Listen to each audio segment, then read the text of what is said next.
second message est celui de Kim Yong-nam, président de l'Assemblée populaire suprême de la République populaire démocratique de Corée.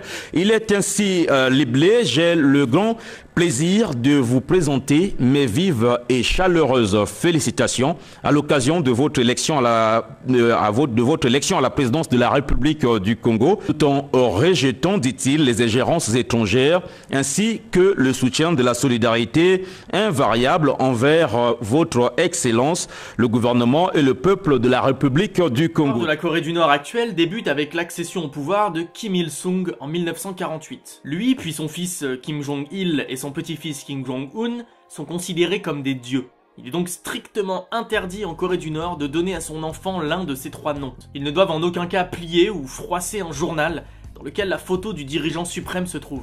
Il pourrait avoir de très gros problèmes sinon. D'ailleurs, voyager à l'intérieur du pays est tout aussi compliqué. Il faut avoir l'accord des autorités pour se déplacer d'un endroit à un autre. Il est strictement interdit de passer des coups de fil internationaux.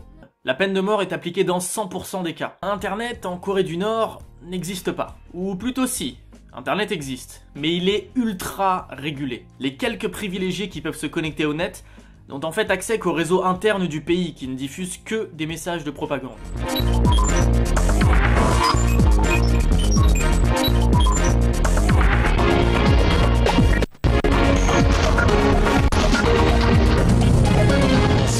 Le 13 mai 2016, l'ambassadeur de Turquie au Congo, Kan Esensu, a réaffirmé au chef de l'État l'excellence des relations qui existent entre le Congo et son pays. Le diplomate turc était donc porteur d'une invitation du président Recep Tayyip Erdogan à son homologue Denis Sassou Nguesso. Les élections n'ont pas se déroulé dans les conditions équitables, comme vous le savez. Et au début, il y a eu des attentats contre notre parti, la majorité de nos sièges de notre parti ont été attaqués, saqués. Et aussi, dernièrement, vous le savez, certainement aussi, le massacre d'Ankara a montré clairement que les conditions pour mener une campagne électorale en Turquie, c'était impossible pour notre parti.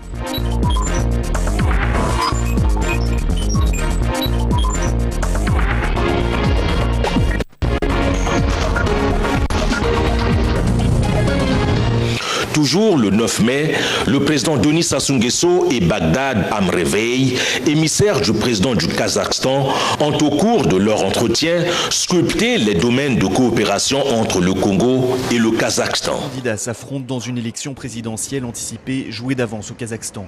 Nazarbayev a mis son veto en janvier à un projet de référendum destiné à prolonger son mandat jusqu'à 2020.